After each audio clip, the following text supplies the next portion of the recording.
Everybody, and welcome to an Orgalim policy exchange called Help or Hindrance, Public Procurement Rules and European Competitiveness. The webinar this afternoon is planned to run for an hour and a half, starting promptly at 2 p.m.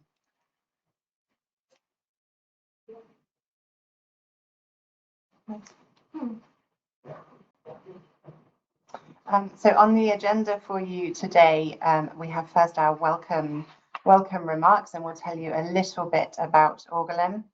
We're then going to have keynote speeches from our Director General, Ulrich Adam, as well as MEP Anna Cavazzini. And then hopefully in around 20 minutes, all being well, we will start our moderated panel discussion to talk about the topic of public procurement with you today, followed by an open Q&A session with the audience, and then closing remarks when we'll welcome back our DG Ulrich Adam to wrap up for us this afternoon.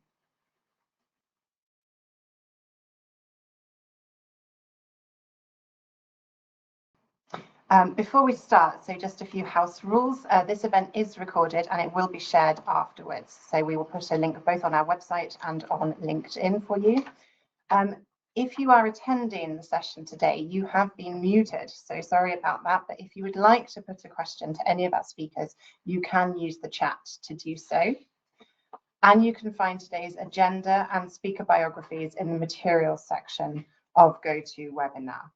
But also a quick reminder that while we have muted you, we do want to hear from you. So please do share your thoughts on LinkedIn. You can tag Orgalim and use the hashtag either policy exchange or public procurement, or both.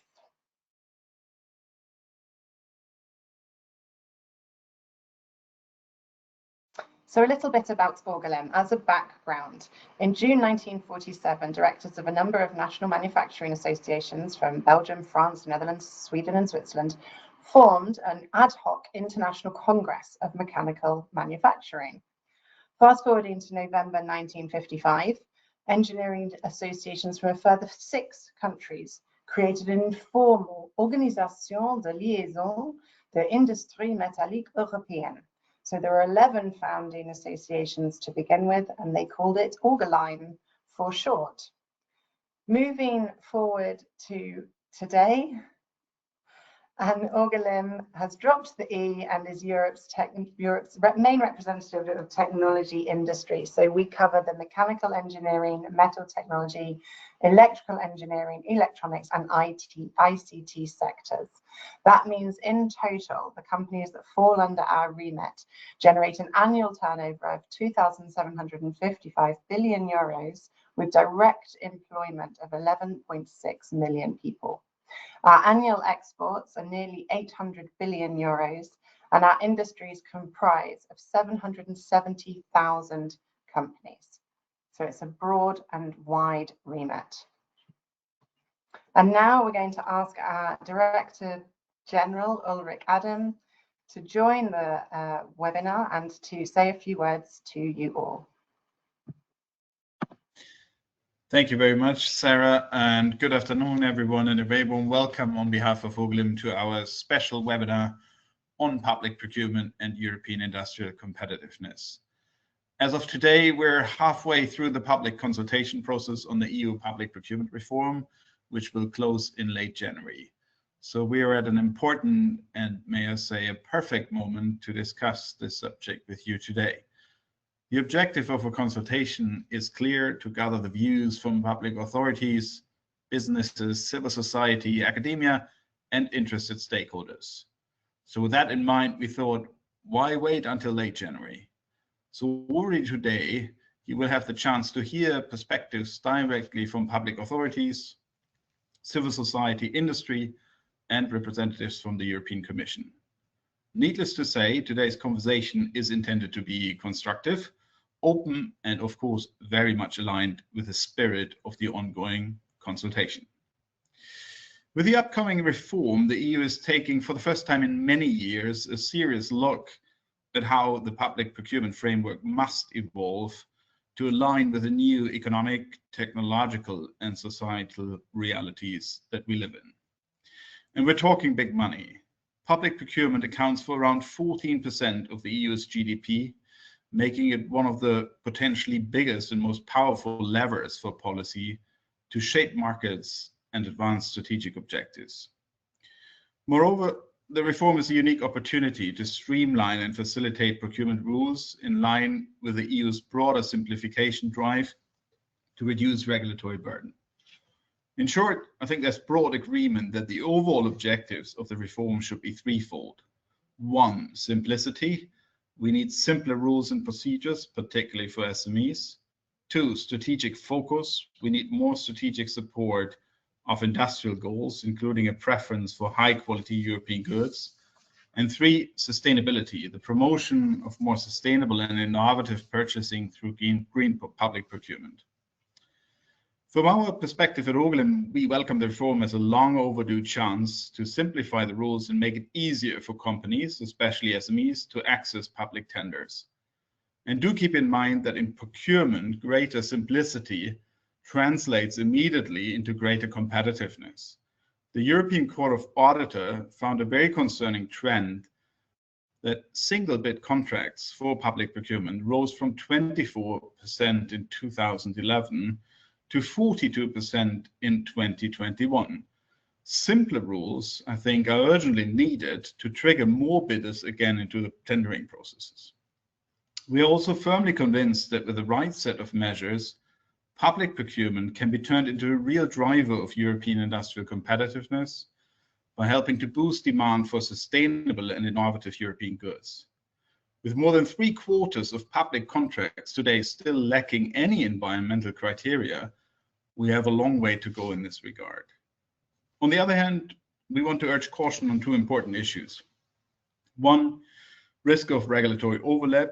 We see a genuine risk that the broader procurement reform will overlap with sectoral initiatives, which could lead to double regulation. This is a genuine concern.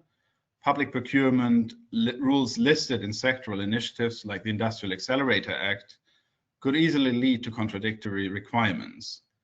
As such, we remain somewhat puzzled that the Industrial Accelerator Act is scheduled to come out just in a few days, and thus months before the Commission's legislative proposal on public procurement, which is expected for Q2 of next year.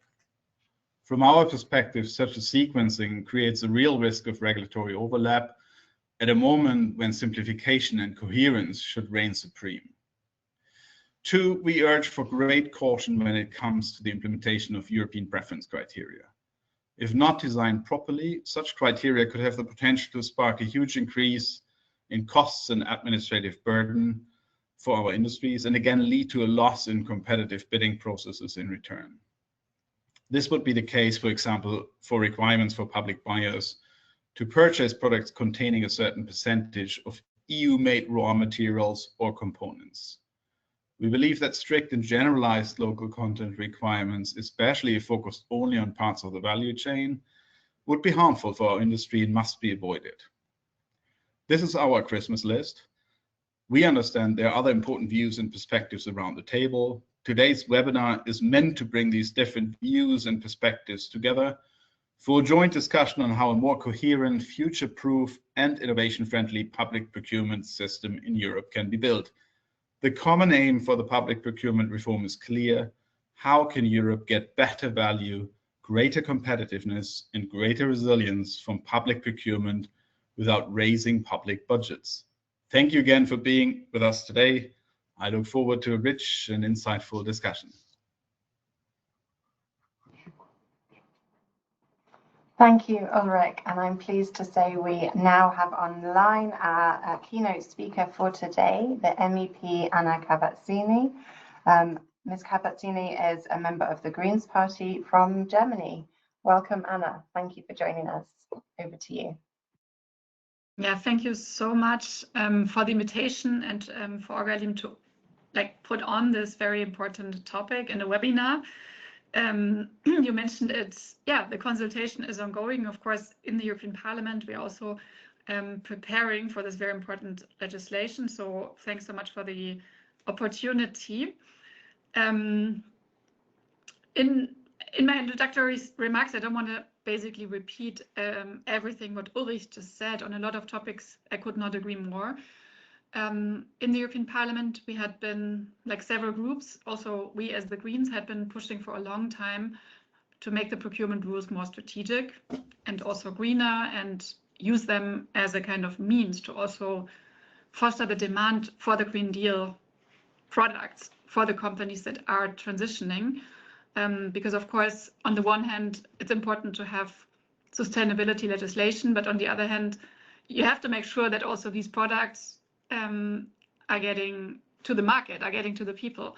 And of course, the state, Ulrich mentioned it, with 14% of the GDP, has a very important role in that. And at the moment, if you read different documents, like for example, the latest European Court of Auditor report, public procurement is not used in a very strategic way.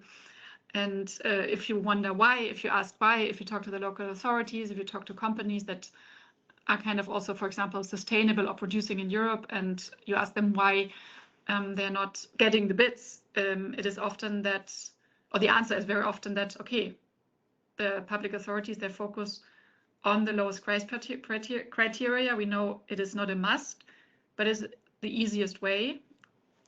It gives like legal certainty, because also a lot of local authorities, they fear legal repercussion if they decide for another bid.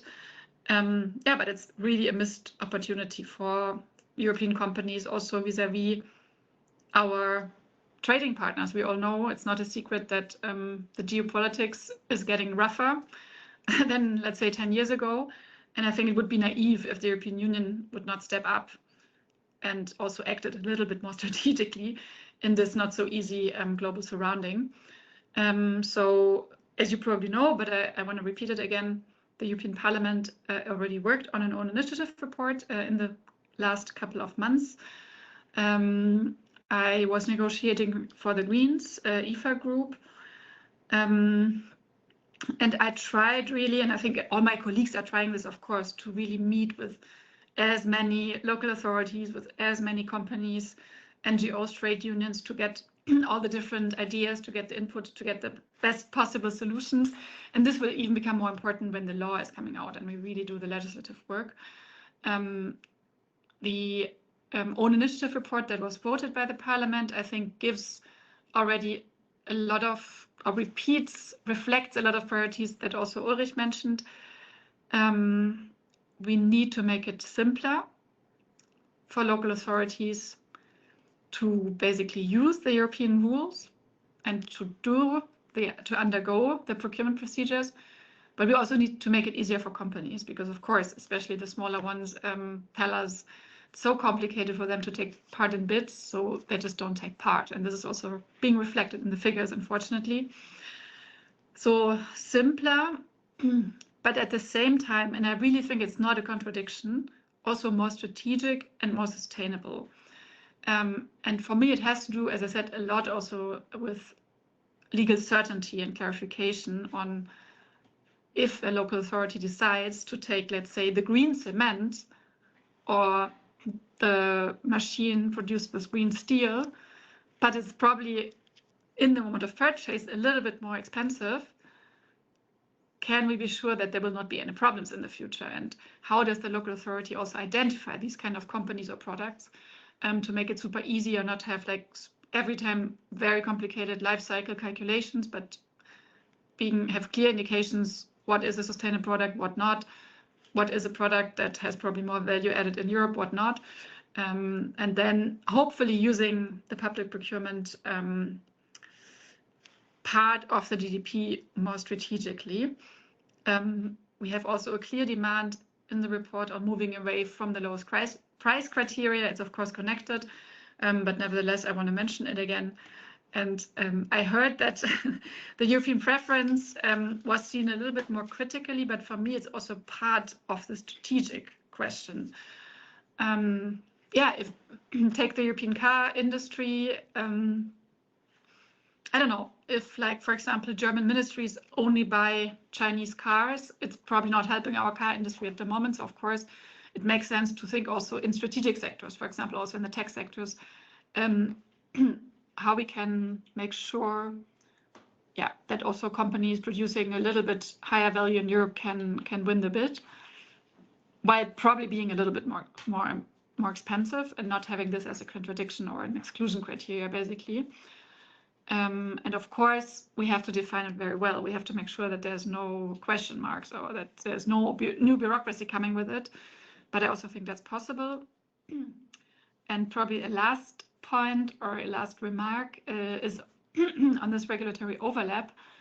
I mean, I hear you, and I think in general, of course, it makes sense to have like one rule for all the sectors, or making sure that it's exactly the same for everyone. But I think sometimes it makes also sense to differentiate this between sectors, because not all the sectors are working in the same way. And there is probably sectors where it's just easier to define what is green, easier to define what is made in Europe or whatsoever.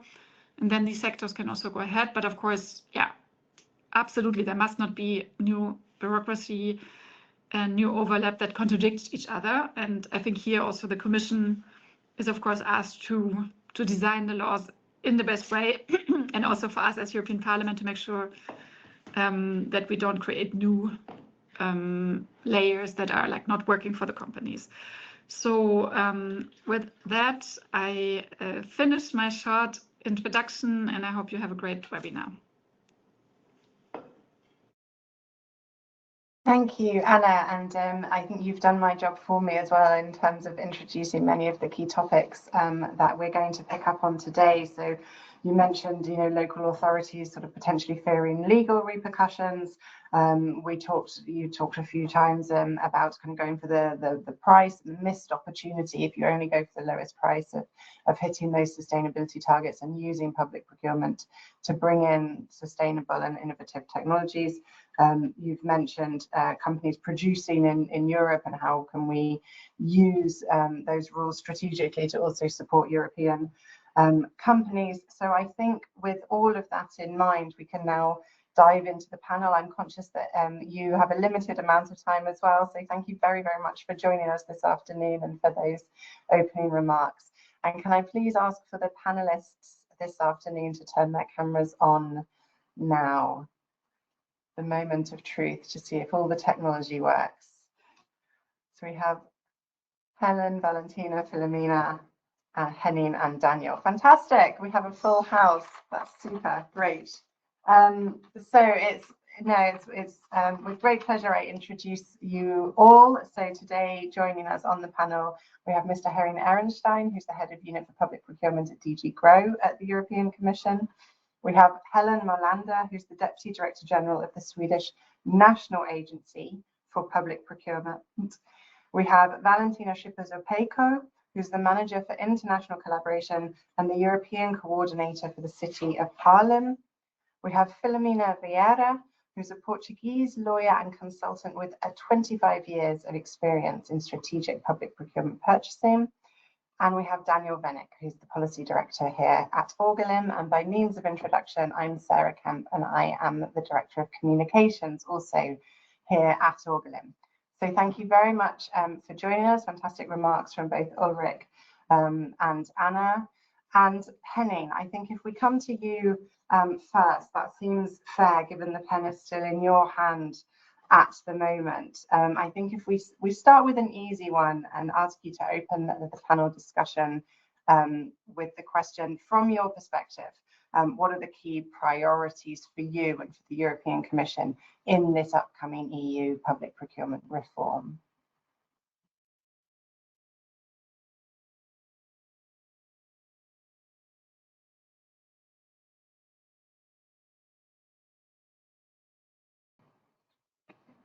Henning, if you could unmute yourself there. No. Let's see if we could get some technical Thank you very much. Yes, you had to do that for me. Thank you. Nice being here with all of you this afternoon. Much appreciated the significant interest in the forthcoming procurement reform announced, of course, by the Commission President and also the Commission Work Programme for the second quarter next year, which is quite sporty. So we have done a first step by presenting an evaluation of the existing procurement directives. to assess what works, what doesn't work. And that's, of course, an important basis for our forward going work.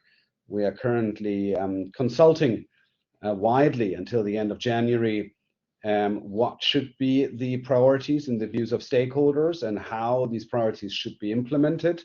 There's a very detailed questionnaire out there that I'm sure most of you will have seen.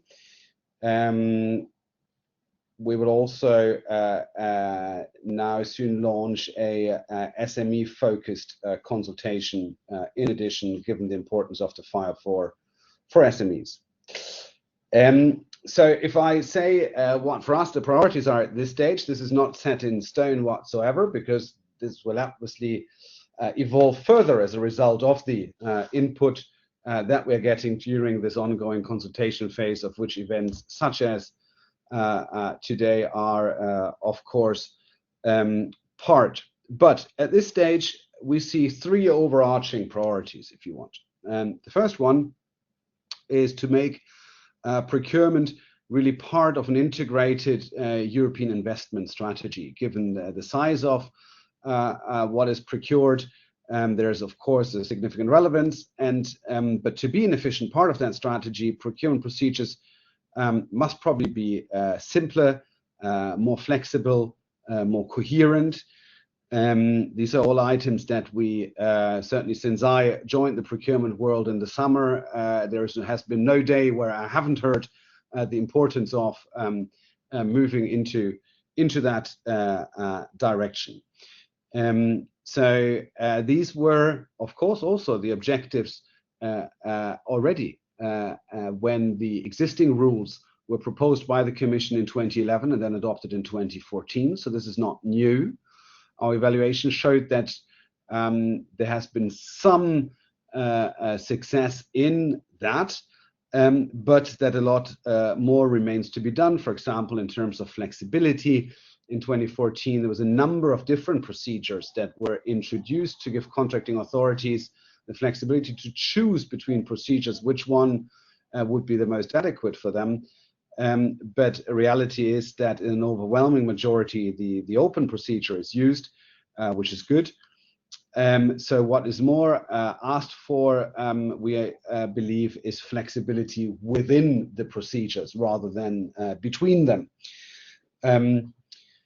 alongside a procedural simplification.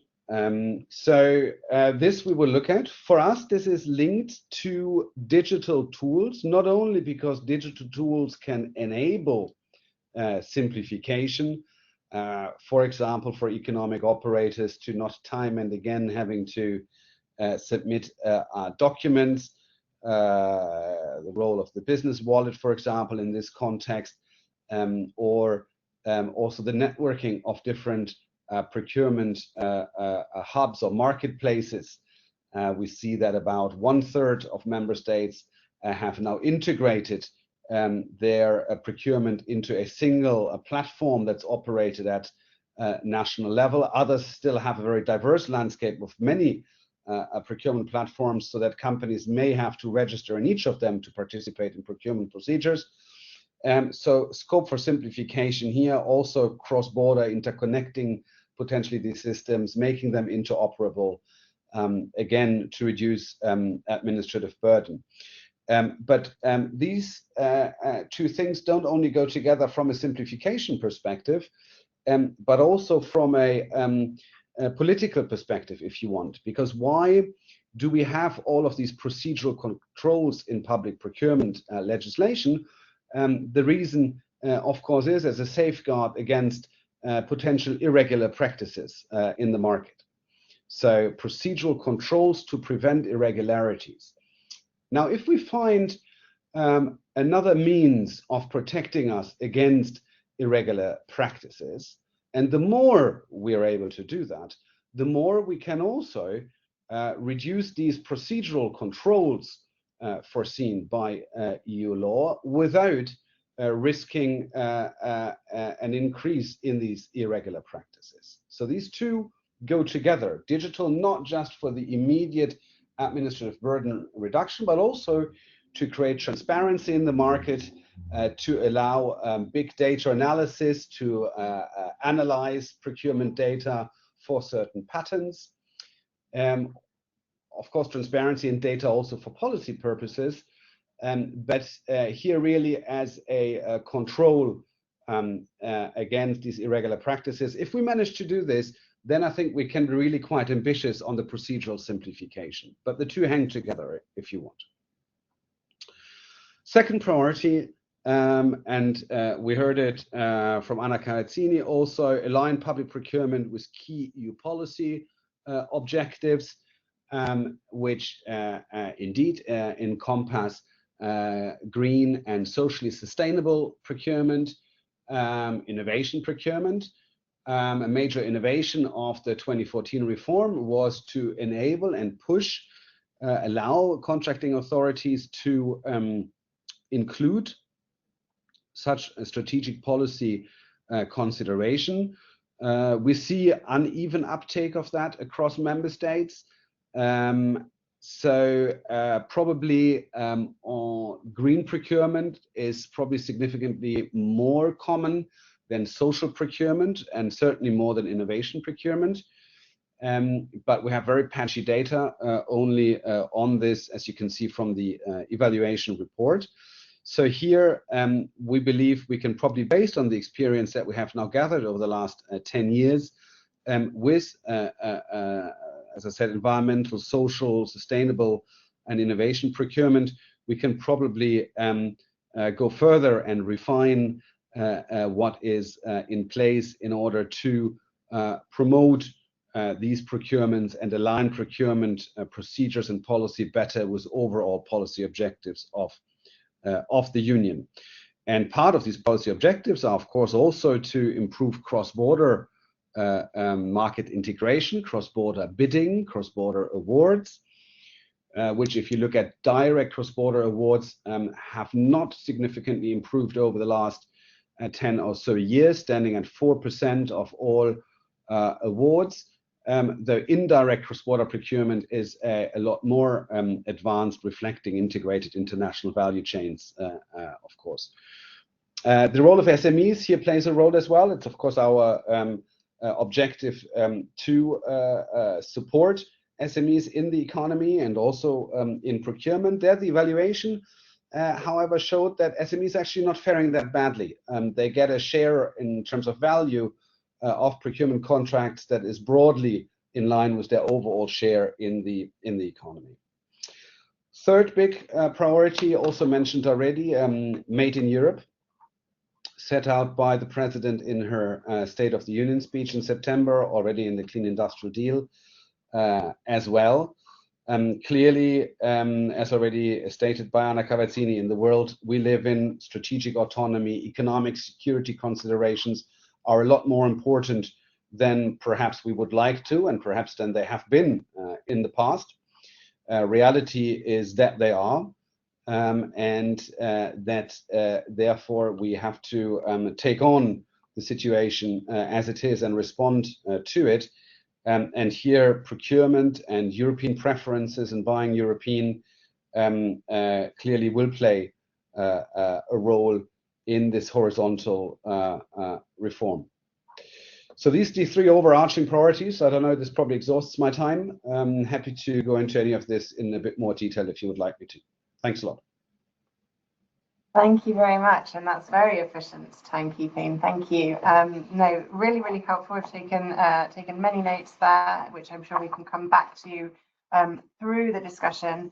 But Helen, if I now come to you and sort of say, hearing what you've just heard, you know, from your perspective, you know, how does that tally with what you feel are the main priorities for the upcoming reform? You know, where would you agree? Where would you suggest there needs to be more attention paid, or something needs to be strengthened, or is there anything that's been overlooked from your perspective? Thank you. Thank you very much, and thank you for inviting me. First of all, I would like to mention that the authority that I represent, we provide guidance to both contracting authorities and suppliers, as well as other stakeholders. So we really work in the intersection between the public and private, and we're there for everyone. And our assignment is, of course, to really have our ears to the ground and engage in a lot of stakeholder dialogue, on which we have done since we came into existence, and even more so since the ECHA report arrived. So what do we hear from our perspective, talking about the revision? Of course, the buzzword is simplification, but then the question arises, what do we mean by simplification? And I think we need to be very humble about the fact that different people mean different things. For some people, some stakeholder groups, it means lesser rules, fewer rules, more flexible rules. That is generally the Swedish position, both among stakeholders and the formal position. Whereas when I talk to policymakers and practitioners, lawyers in other member states, some of them by simpler mean more rules, more detailed rules, because it makes them feel more secure. They even sometimes want more centralized governance. So what do we mean? I mean, we need to go further ahead when we discuss simplification. And I think it's a challenge in itself that we ask for different things, and there is no one-size-fits-all approach when it comes to simplification in itself. So where do we stand on, for example, sectoral legislation? I think at least there is a lot of agreement in Sweden, and I think also across member states, that it has hit as a tsunami. Even well meant, it has turned everything much more complicated, less coherent, and that's also something we've seen in the studies commissioned by the European Commission. Furthermore, we see something which has not been touched upon today, but it is that the implementation of a remedies directive, it differs significantly across the member states. So even though the directives are the same, the procurement directives, the possibilities for suppliers to bring a contract authority to court, they differ significantly. So in practice, they actually face very different national landscapes, even though the procurement rules are the same. That is not considered in this provision, but it's a fact. And then we also have other effects which has not so much to do with regulation or hardly anything, and that has to do with business culture. We have different business cultures across the union. And we also have the aspect of language barriers. So even though the rules are the same, there are still other obstacles which will not be solved by regulation. So in this review, I think we need to carefully consider what goals will we try and achieve by regulation, and what obstacles and challenges should rather be solved by training, capacity building, professionalization, and more guidance, which of course then should be publicly available. A further challenge is, of course, linked to the concept of European preference, which both Ulrich and the member of the parliament and now Henning talked about. However well meant, I think we need to just stop a bit and think about, is it the right way forward? When is it the right way forward? Will we increase competition and enhance competition among or on behalf of European companies in a global context by reducing competition at the European level? Will we become more competitive or not? Will we be stronger, better, and more innovative? Or would it rather be a false safety, risking to make us weaker in the long run? So at least from what we hear, many contracting authorities and suppliers, they already dread this new concept and notion. And they want to stress that free trade has really served us well for generations.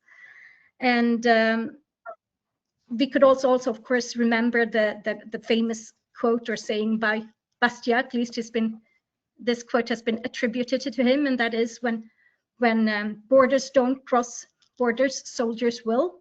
So there is this yearning for the normal and for embracing free trade as long as we can. And at the same time, of course, in this geopolitical context, we cannot be naive. We can't afford that.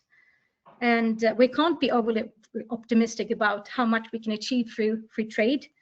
And when it comes to the resilience objectives, as Henning stressed, we think, and many stakeholders that we talked that European preference could play a good role in that context.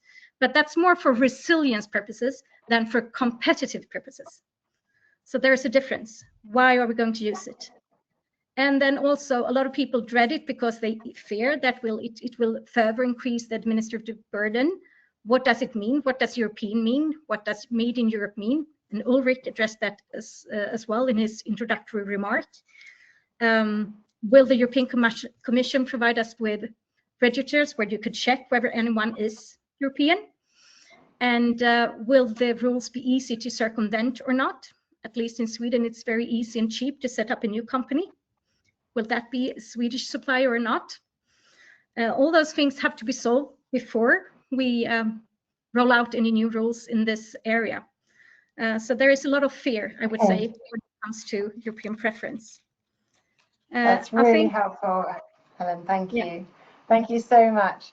No, that's really, really helpful. And again, sort of taken notes. I thought it was really interesting what you said, that for some people, simplification means fewer rules, and actually for some people, simplification means more rules. And also to note that business cultures and language barriers, even if all the rules are the same, can still pose different obstacles. So with that in mind, if we come to our next speaker, Valentina. So you've now heard from both the Commission and a colleague here. What would you say are kind of the most important priorities coming up in this new reform? And from your perspective, what would you say we should be thinking about? Thank you. Thank you so much, Sarah, for introducing me. I'm here also not only as a representative of Haarlem, City of Haarlem, local public buyer in the Netherlands, but I'm also coordinating Urban Agenda Partnership on Innovative and Responsible Public Procurement. And we have members from all over the Europe, local, regional, national public authorities as well, and expert organizations. And also I'm chairing Eurocities Public Procurement Working Group. So also speaking on behalf of other European cities and public authorities. What is important, what is the priority? We see that there are more than 50 sectoral legislations, and if you look from the perspective of the public buyer, it would be important, and it would be simplification for public buyers if they do not need to check in 50 or more different legislations if they're doing their procurement. So also the priority is to make it feasible for public buyers to not make it a really huge exercise. Then what we also see is that often it will be seen from social perspectives, or silo of sustainability, or silo of innovation. Even in the questionnaire we have to fill in before 26th of January, you have to rank, prioritize, or do you more you think that social is more important, or sustainable, or innovative. For me or for us, actually its more strategic approach is more important. It means that not only silo of social or sustainable or innovative or something else, but to include them all. So climate adaptation, social aspects, gender equality, circularity, and so on, to include them all and to look from different perspectives, and to increase and simplify also working in ecosystem. And then when it comes to flexibility, what I see in the Urban Agenda Partnership and also in Eurocities, there are different public authorities. There are front runners who are very, very advanced, and there are also public authorities who are less advanced. So it would be really great if the new directives would would fit as well advanced public authorities as well less advanced. It means more flexibility is really, really important. So you have not block those who would like to do even more with the climate adaptation or sustainability or something else or in strategic point of view, but also not to block the less advanced ones who have to make steps, but small steps, let's say. From my side, otherwise we run out of the time. No, that's really, really helpful. Thank you. So we're hearing, you know, a lot about sort of being strategic. We're hearing quite a lot, if I can summarize correctly, about a sort of a holistic approach. So we're looking at a variety of different factors there. And interesting the amount that sustainable and innovation procurement is being mentioned. So using public procurement to really bring in those technologies or services that are sustainable, that are a little bit more future-proofed. So Philomena, if I come to you as the next speaker, to please hear from you what you feel are the most important priorities coming up for this reform, and based also, of course, on what the others have said before you. Well, thank you, Sarah. Good afternoon to all. My thanks to Orgalim for organizing this interesting discussion. And of course, hello to my fellow speakers for the valuable insights that they already shared. I don't know whether what I have to say is easier after them. Well, answering the question you made, Sarah, from my perspective, and I would like to highlight just that I am the Portuguese lawyer of EAFIP, the European Assistance for Innovation Procurement for Portugal. So my topic, I would be more focused on innovation procurement. So answering the question that you made to us all, from my perspective, the starting point is to recognize that public procurement is one of the most powerful, what I would call, bridge we have in Europe.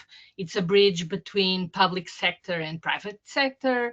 It's a bridge between public interest and economic activity. It's a bridge between societal needs and technological capability. So through procurement, governments can shape markets, influence industrial capacity, boost innovation, and respond to societal challenges. So it's not merely an administrative function, as sometimes it is seen. It's a strategic governance tool, as Helene also mentioned some minutes ago also. So we know that we are living through a period marked by significant geopolitical tensions, vulnerabilities in critical supply chains, rapid technological transitions, and of course, increasing expectations on sustainability, digital transformation, which also implies simplification, being that what we are not sure what it is. But in this context, Europe urgently needs to reinforce its innovation capacity, its industrial base, and strategic autonomy and resilience. So I would love to discuss the EU preference. I'm a lawyer. I would like to discuss the Qingdao and the Collin European Court of Justice rulings that spoke about this, but this is not the place, perhaps in Q&A. So boosting innovation must be one of the core priorities in this reform, and procurement must support the creation of European markets and supply chains. If we want autonomy and resilience, we need innovation, and if we want innovation, procurement must send a clear and predictable demand signal. The reform should therefore prioritize innovation targets for member states, annual innovation procurement plans, methodologies to identify unmet needs linked to contract performance, introducing innovation in everyday procedures. There are methodologies to doing this, professionalization, joint cross-border procurement facilitating rules.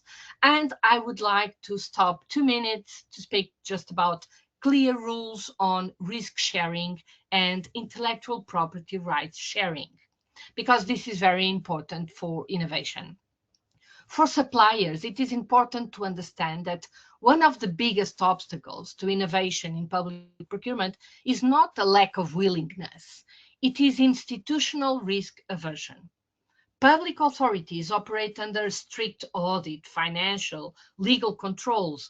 A decision that seems perfectly reasonable in business can expose a contracting authority to challenges, investigations, or even personal liability. So when rules are unclear, the safest choice is always to repeat the known, the traditional purchase procedures, and this is exactly what prevents innovation. So to make innovation possible, procurement must become more strategic and less risk averse. The reform, therefore, needs clear rules on risk sharing and intellectual property rights sharing. Innovation requires partnerships, and partnership requires clarity. Public buyers need to know in advance which risks they can legitimately transfer to suppliers, which risks they must retain, and where shared responsibility is allowed. This is applicable to intellectual property rights, IPRs, but also to contract performance. Just think about just a flag here about applying value engineering, for instance. So public buyers fear being responsible for, let's call it, giving away IPR, mainly because of vendor lock-in or violation of competition rules. And suppliers fear losing control over the results of their own R&D, even in procedures not typically buying R&D. So when these elements are clear, innovative procedures no longer feel dangerous. They are manageable, transparent, defensible. For industry, clearer risk sharing means faster procedures and more predictable collaboration models. Public authorities need legal certainty, clarity on procedural choices, and confidence that innovation-oriented approaches are a safe and legitimate choice. And this is also benefit suppliers. Innovation procurement from the demand side will grow from a more confident and well-structured demand side, and legal clarity, including on risk sharing, risk sharing, of course, terms for public authorities, and this will strengthen suppliers' confidence and boost innovation. If we achieve this, Janina, thank you. Okay. That's fantastic. Thank you. Thank you very Sorry. much. Thank you. No, really Okay. helpful. Thank you. I want to pick up on something that you said there earlier on, which I thought was brilliant and a really nice segue to go on to our last speaker on the panel, Daniel. You mentioned that public procurement can act as a bridge between societal needs and technological ability, and I thought that was really interesting. So Daniel, with that in mind, if I come, hi Daniel, if I come to you now with the last kind of intervention there, answering that same question. So from the industry side, particularly obviously from the technology industry side, what do you see as the absolute priorities for this upcoming reform? And if you can pick up on maybe what some of the others have said, I'm sure there'll be a lot of synergies there.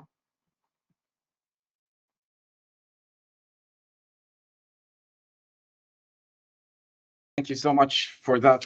So there's been a number of very interesting intervention, and Orgalim represents 98% SMEs.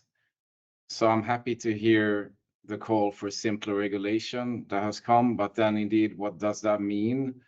And since all good things come in three, I will build on what was said also both by Helen and Henning here when it comes to simpler and single platforms, to say that we of course want to expand and simplify existing digital tools.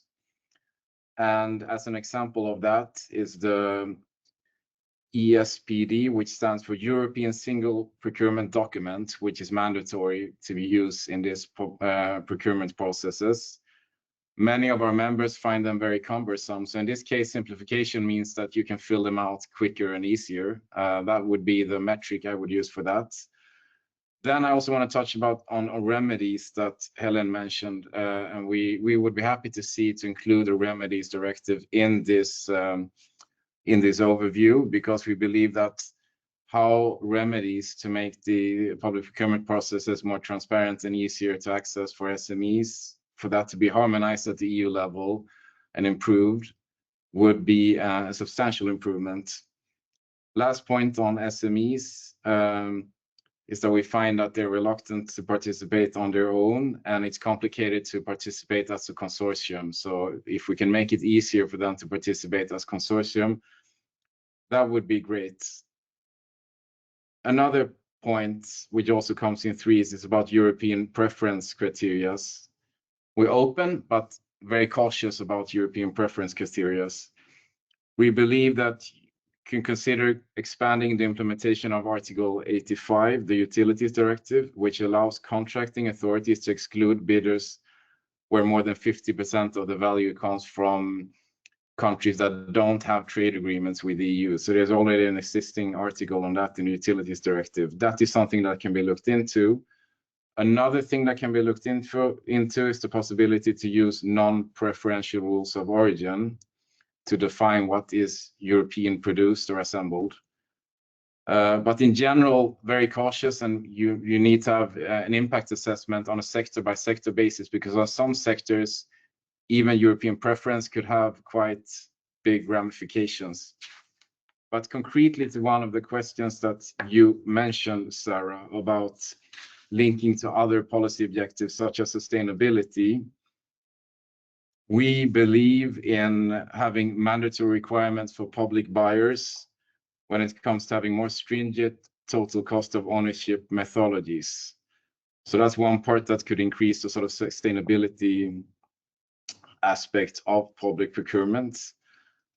But such criteria must be focused and relevant with the environmental impact for a given product category. Circular does not automatically mean, for example, that you use recycled content. In some cases, it could be less environmentally friendly to use recycled content, so you need to qualify that.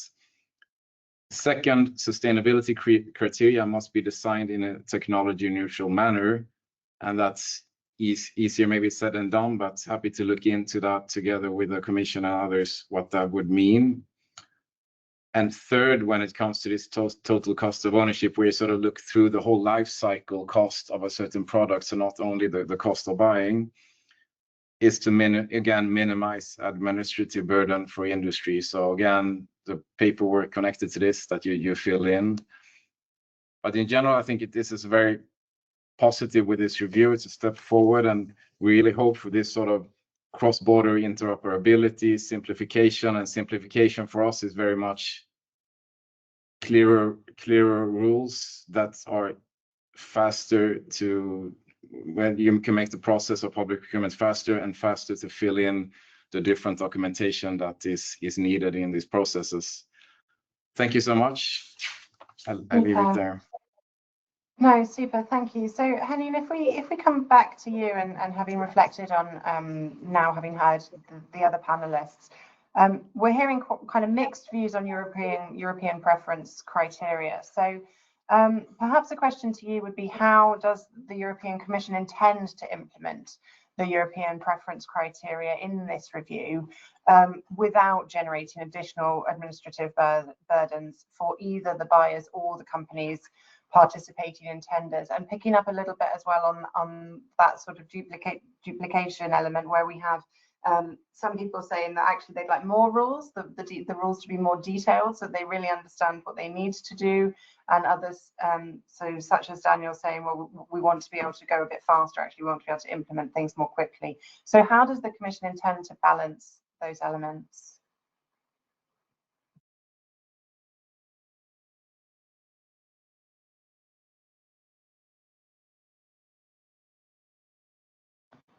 If you hold on a moment, Henning, we can't quite hear you there.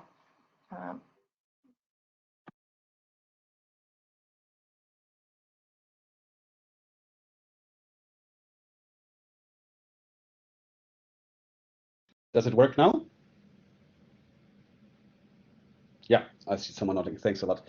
Yeah, thanks, Sarah. I mean, these questions obviously go to the heart of the design, and the questions that we'll be discussing in the next couple of months until when we come with the proposal. And of course, that discussion won't end there. that would be in a way only the beginning for the discussions in Council and Parliament, then where exactly that balance will lie, right? So it would be extremely unprofessional for me to give a concrete answer to this at this stage, because we are not there yet. But indeed,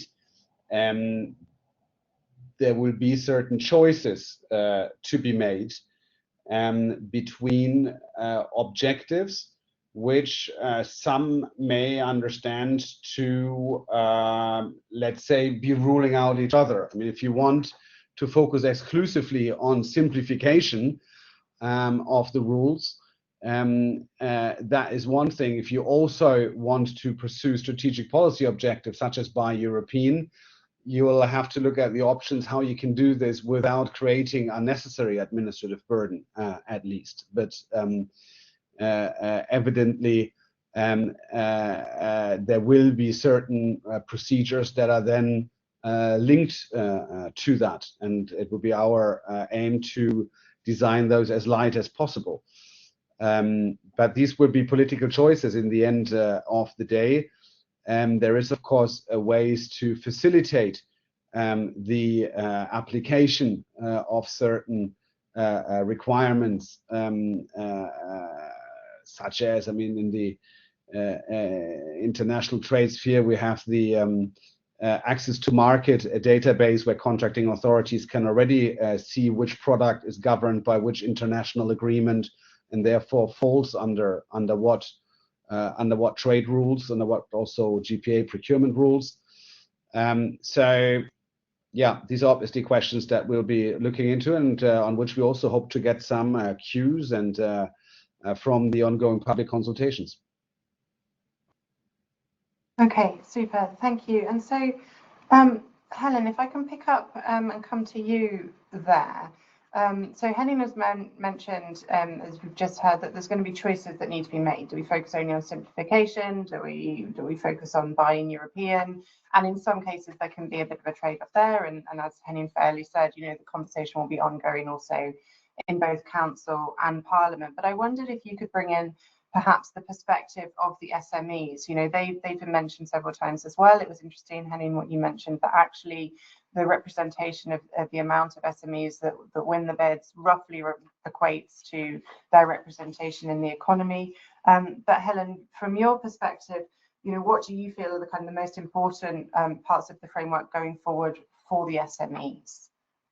Yeah, it's of course a very interesting question. And when we talk to SMEs, and also if you, for instance, look into what SME United are saying, an organization representing, I think, almost 26 million SMEs in Europe, they don't have so big problems with the actual rules. It's more the application of the rules and the behavior and the culture. So, for example, they say that there's already these rules about division into lots, but it's not really being used. They generally see that the contract documents are too complicated, overly complicated, and of course they criticize the too high financial requirements, turnover requirements, which sometimes go beyond which is really allowed according to directives, and also talking about consortia, and Daniel went into that, but when it comes to technical specifications, of course, you're always allowed to hand in a joint tender or to invoke the capacity of someone else, but that gets very complicated. So it's more about really engaging in the market dialogue, in having the market knowledge. So that's generally what we hear, is that there need to be really more of an open communication, not just information, but real dialogue at an early stage to understand the SME's position, which is sometimes the same as the companies, to understand the market dynamics. So it has more to do with the information exchange, with capacity building, than the actual rules. We tend to hear more about voluntary approach when it comes to green and social. They are very afraid of the social criteria, especially when it comes to the supply chain, because it gets very complicated very easily. How many tiers, how far? So that could be a big deterrence from them. When it comes to green, sometimes it's in a two, it could make them win, but then they want more standards, because that enables more streamlining of requirements. And then you see the same requirements over and over again. That's easier for everyone. So that's a really way to take down the thresholds, the barrier to participate. And then we need more clear rules on how to apply standards, and rules such as the contract and the link to the contract matter. How strong is that rule or not? And sometimes we also hear, I would say, exactly the same thing from the SMEs as the bigger suppliers and the contracting authorities. And that is really what Philomena was into. We want to move away from compliance. I mean, everybody more or less wants public procurement to be a tool for good business, not just a compliance exercise. People want to put that really in a bygone era. So there must be room to really use professional procurement knowledge like spend analysis, category management, and it takes time. And talking about innovation, I mean, of course, a lot of SMEs, they could be very innovative. We have a lot of startups. And then it's about culture. It's absolutely about IPRs. And it's about having the fail money and having the time on behalf of the contracting authorities. But when we talk to SMEs, and when we talk to people, it's not really, most people think it here at Sweden at least, a thing for the public procurement directives to regulate or new regulation. It's more capacity building or different kinds of guidance. But these are all the different dimensions which need to be considered should we really reach the goals. And as Henning wisely said, there are colliding objectives, and we need to be humble about that fact also.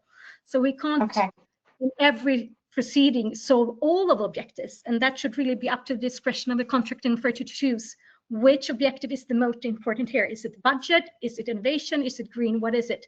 But it can't be all at the same time. That's really helpful. Thank you. So Valentina, if we pick up from where Helen's left off there and come to you, also we heard from Anna Cavazzini that local authorities can fear legal repercussions. What's the criteria that we're going for? How do you make the investments, and as Philomena said, under often very close scrutiny, but to be more sustainable? Perhaps could you bring in your perspective as a local sort of buyer and a city representative? What should be considered in that respect, in how we can support both the companies and the public authorities in those areas when it comes to the sustainable element? Thank you so much, Sarah, for this interesting question. Now, first of all, is what would help to boost demand on more sustainable products is not to think in price or quality, but more use the life cycle costing approach, because it also includes maintenance and eventual recycling and so on. So let's take a typical Dutch example: a bicycle of 200 euros with a very low quality, and another better quality bicycle of 400 euros. If you only would look at the price, you would buy for 200, but the maintenance costs 300 euros, and recycling afterwards also another 100. So at the end, if you would take a life cycle costing approach, the in first place more expensive bicycle will be cheaper at the end if you look at the whole life cycle. Then it's if you would like to boost demand on sustainable products, it's also important to consult market parties, because there is so much out there, and as a public buyer, you sometimes think to know, but you don't know what the real demand at that moment. And it's a very important and trending thing is to formulate your procurement need as a challenge. So, for example, not like I would like to buy lamps preferable from Philips for my buildings, but you formulate it as a challenge, You say, I need enough lights in my building. And that way you open and stimulate creative power, innovative power of the market, and they will come with the different solutions to this challenge. And maybe it still will be the lamps from Philips, but maybe you can lease it, or you can make bigger windows to let more light inside, or you let produce some innovative lamps in your building otherwise.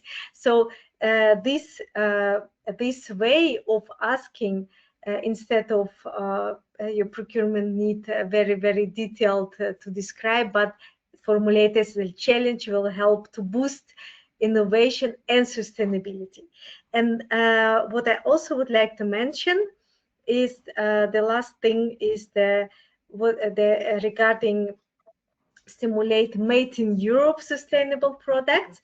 And I believe that if all public authorities in Europe would share information on their future procurements, then it would enable market parties to invest in the research and development and come up with a more circular and sustainable, a more climate adaptive, innovative, and socially responsible products, services, or works. So from my side, I would really stress this possibility and to see this also as a possible solution. And in my ideally, it would look like if public authorities would share this information, made in Europe markets of the market parties could anticipate on these needs 1 or 2 or 3 years. They would have time to make it in Europe. And in this case, for example, European Innovation Council could play also a role maybe in helping the innovative startups and SMEs in boosting this made in Europe innovation. Thank you so much. Thank you. That's really helpful. And I found that really interesting what you said about the innovative power of the market, if you frame that as a sort of a challenge. So we've got the innovative power of the market, and we've got anticipating needs. And I think that leads us very well, Philomena, to come back to you. We know that public procurement can be quite an effective engine to boost demand for innovative products. We've just heard from Valentina about how the way that the needs are framed as well can also be quite innovative. And I'd like to hear a little bit from you perhaps about how do we touch on those anticipating needs elements with the innovative products that are coming forward, and how do we weave that into the new public procurement reform? Make sure you unmute yourself, please.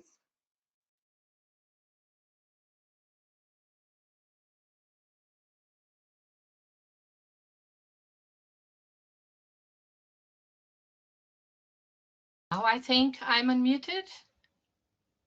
Okay, thank you, Sarah, so much for your interesting question. I fully agree with what Elaine just said some minutes ago about sometimes we are speaking about not about provisions needed in the future legal instruments. We are talking about regulation directive. No one knows. It's the biggest mystery, $1 million for the moment. But of course, I'm addressing this as a full question, not thinking really about if it is a provision or a guidance. But from my point of view, this reform must move from simply allowing innovation, because as Elaine was saying, okay, we look at the directives and it is allowed, the instruments are there, but why are they not functioning as they should? Well, even if we think about PCP, pre-commercial procurement, which is not under the directives, but I'm not going to speak about that. We don't have the time. So really, public procurement, we know that can create real demands for innovative solutions. It's a demand-driven process, but only if the framework gives both buyers and suppliers the conditions to innovate with confidence. That's why I was using the idea of a bridge. So the first priority is, of course, to make innovation operational. It's not theoretical. So we need to ensure that procurement is digital by default and simple by design, which are beautiful words and expressions, not so easy to put on the paper and even difficulter to improve. But it means at least that processes need to be machine readable, they need to be interoperable, they need to be streamlined. So if we reduce administrative friction, buyers have more time to analyze performance and suppliers have more space to bring innovative, technically superior offers. But this links directly with structure mechanisms that turn unmet needs into procurement opportunities. We could make a discussion, that's a suggestion from me to Orgalim, because I love this topic, to methodologies to define and assess unmet needs. This seems easy, but this is not. I usually use, I know that I only have 3 minutes, but I usually use a very silly, allow me, example. Once, but it's real. Once I had a huge thing to do, procurement to definition of for a huge procurement in Portugal for printing solutions for the Ministry of Health. And doctors, all of them, billions of them, they all told me, okay, we need printers. Okay, but each one of you needs a printer. Why do you love printers? Why do you love a machine? You don't need printers. What you need is to print. But, and they said, okay, it is real, it's true. I said, okay, but do you know what do you need to print? Do you know how many pages? Front and back? Do you need color? Do you black and white? What do you need? That they didn't know at all. So if they cannot define the need, they cannot present themselves to the market, and they cannot they cannot make tender specifications, because specifications mustn't be technical specifications, well, for the basics, of course, but they must be functional performance specifications. You need to put SLAs in every tender. You need to define specifications like this and not in the most traditional way. So you okay, I don't have any more time. Is that so? It's fantastic to have a panel that are so passionate about their topic. But just my first point. Okay, perhaps something. No, thank you so much. So I liked that you brought in an example of machines, because that does then lead us very nicely back to the technology industries.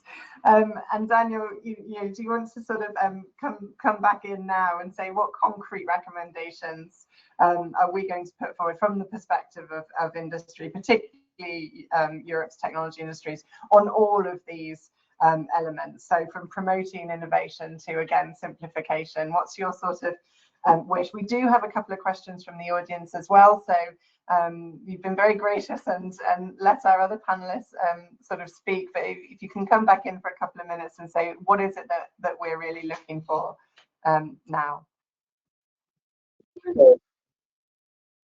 Thank you for that, and I will start by trying to respond here to Filomena's concrete suggestion. I think it was a very good one, and I'm very sympathetic towards doctors, because they have so much pressure on them and the stress they often have in their work. So I think your example is a very good one. I think indeed somebody with less stress that sits centrally would need to ask some questions and would need to set up this tender in a way that actually helps them in the way that we're hoping for, and not in this case put on doctors, but so many tasks are often put on doctors. So I get it's a very interesting example, and I think it goes back again to the simplification agenda and the question also that Sarah asked. To not repeat myself too much, I think I will get into another area of simplification than I've previously done. So I know often there's cybersecurity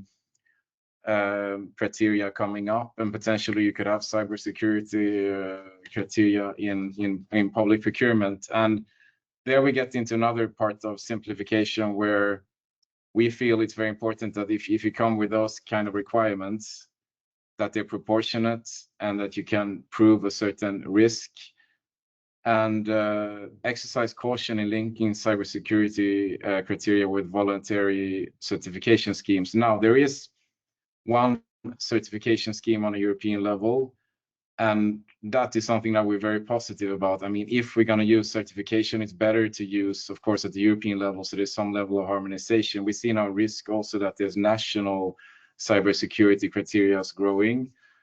So we would very much urge, in that case, to have European certification on that, but to be very clear, to have a proportionate view of sort of the administration contra eventual risks, and also to look at all the different legislation that's happening in this area. There's already quite a lot of conflicting provisions and contradictions between Cyber Resilience Act, NIS2 directive, and potentially in the EU public procurement framework. So look at streamlining that. And on the simplification points, I believe I did say them before, so I'm not going to repeat myself, maybe unless I'm too quick and there's time, and I can at least repeat at some other point the three main points for SMEs. But I pass the floor back to the moderator. Thank you. Thanks, everybody. No, it's been a great good discussion. We do have a question that's come in from the audience, and it's for you, Henning, of how do we implement, or how are you intending to implement non-price criteria to support strategic procurement? And that's coming from Enzo E. So I don't know if you've got time to answer quickly that, and then I do have one question for everybody to come back very, very quickly before we then go back to Ulrich for the wrap up. So the question from Enzo E, how do you intend to implement non-price criteria to support strategic procurement, Henning?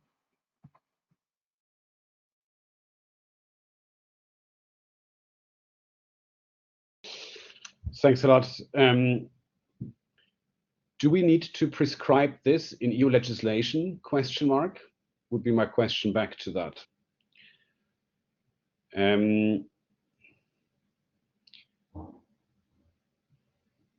Or is that something we want to allow and enable public buyers to do, and to do it in a way that they can be sure and safe to do it without immediately fearing litigation? How can we take away that risk averseness culture that we heard about, which often, although in theory they do take an interest to go beyond price only, they then think they better, in their view, play safe and go for price only. So how can we enable those that want to move into that direction? I think is another related question to this. Okay, interesting. Thank you. And I'm going to run through the speakers really quickly. Daniel, I'll come back to you first because of where you left off. And I'd like to give you each sort of 30 seconds, 45 seconds to say what's your kind of Christmas wish. You've got the Commission here, and we've got the public procurement reform ongoing now. So we're now into December. What is the kind of the thing that you would ask for in this reform from the Commission? Daniel, if I can start with you, please. So then I will very shortly first build on the Christmas metaphor here and say, let's not make it into a Christmas tree with everything in it. Let's make this into something streamlined that's easy for those who are applying for to sell in public procurement to apply. And so simplification in the digital tools, especially this European single procurement document, to simplify it, to make it easier to fill that in, to make the criteria clearer, and also to work on the remedies directive to harmonize it at European level, and finally to make SMEs be able to participate via consortia. And as a real ultimate point on European preference criteria, we're open to this, but make sure to have sector by sector impact assessments so that we don't end up with a situation that's very problematic in a specific sector with criteria or requirements going too far. Thank you so much for your attention. I pass the floor to the next speaker. Very good, thank you. Valentina, can I come to you? What is your Christmas wish for the public procurement reform? Actually, my list is very, very long. I have not one wish. I have very many, but because the time is short, I would say more flexible procedure, more flexibility in terms of size of stakeholders, small towns, big cities, or big public authorities, SMEs, but also huge companies. So there should be a flexibility for all sizes of stakeholders, either the social stakeholders or public authorities or market parties or others. Super, thank you. And Philomena, your wish to the Commission, please, for this public procurement reform. Well, thank you. It's not easy. I'm with Valentina, a huge list, but I would choose joint cross-border public procurement facilitation rules and interoperability also. Well, I could. The real Christmas wish would be to know if we are talking more about a regulation or more about a directive, but I think this is not for this Christmas. Okay, super, thank you. Helen, if I can come to you. Thank you. I would like to stress the need for really good tools to enable fair competition, to really enable trust and a willingness to participate. That's something we hear from all stakeholders. So make it easier to disregard abnormally low tenders. Everybody hates those. Better exclusion grounds. We need to be aware that organized crime today works through companies. Can't be a tick in the box exercise with exclusion grounds. We really need to dig deep and find the irregularities. And on that end, of course, we should really make the most out of digitalization and interoperability, as Philomena said, and also you, Henning, said, talking about platforms. Suppliers should only have to register with one platform. I think that's more than enough to find the business opportunities. The third one would be flexibility, more negotiations, more market dialogue, capacity building. And we can't solve everything by law. Even though I'm a lawyer, we need to work with all the tools. Thank you. Super, thank you. Henning, if I come back to you, so on the panel, for the last hour, you've had a national agency representative, a local representative, we've had the industry, we've had the kind of legal perspective, we've had from your colleague at the Parliament.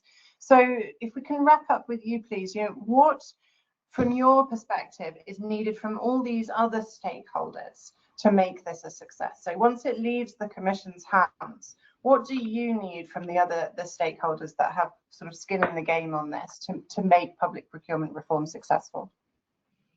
So you're asking me for my Christmas wish list, which is nice because at least at home my kids only present their list.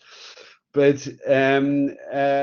first of all, it's a step before the one you mentioned, which really is to get, I would say, concrete and specific input to our public consultation, whether in the questionnaires or in separate documents.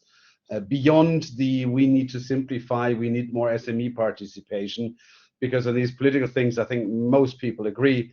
The question that we are asking ourselves here, the whole team, day in, day out, is how we can in practice achieve these things. So my Christmas wish is concrete input and ideas and experiences of what it works, whether it's on innovation, which featured quite prominently here, or on social and green, which we discussed a little bit less here, or on Buy European or whatever. I hear very clearly and fully agree that not all the issues you just said can be sorted out through legal means. There is a lot of things that can and need to be done, and we are doing already, which doesn't say we can do even more. On the non-legal side, capacity building, guidance, practices, and so on. I personally think sometimes, regrettably, this is often sort of listed at the bottom in a footnote of the exercises. I think in practice this can actually have quite a lot of effect. Then my wish for Easter is that I know if it would be a directive or a regulation. I've seen lots of nodding and a few thumbs up, both virtual and from the other participants on the camera. So I think we're going to now ask our Director General, Ulrich Adam, to come back in the last 3 to 4 minutes to summarize what we've heard this afternoon from his and from his perspective. What are the closing marks and the key takeaways here? Over to you, Ulrich. Thank you, Sarah. Yeah, and first of all, I would like to all listeners to give a warm virtual hand of applause to our wonderful panelists and to the moderator. I really enjoyed the session and learned a lot of aspects and took a lot of notes, which I will not read out in the interest of time to all of you, but trying to keep it very, very short. I think I would structure it in a couple of areas that you all have discussed, and I think great to hear that there's, I think, what I would call some low-hanging fruit, and Henning, you mentioned there's a lot of, and among the panelists, a lot of alignment on certain things that we expect the reform to deliver. The low-hanging fruit, I heard very much digitization, ESPD, transparency, and very much what Henning, what you said also, how transparency and digital could deliver both, also on the simplicity and security of the processes. Or another panelist said, digital by default, simple by design. I think that's something we should really try to get into this reform working together. But I see that as a big consensus, low-hanging fruit aspect in the debate moving forward. So that's great to hear. I think then moving on to there, I think also a lot of nuts and bolts aspects in procurement that need to be strengthened with the reform, good technical, functional specifications, cross-border aspect, consortia, SME, participation. I think all aspects, again, that we look forward the Commission will take up and kick off with a proposal in a good way.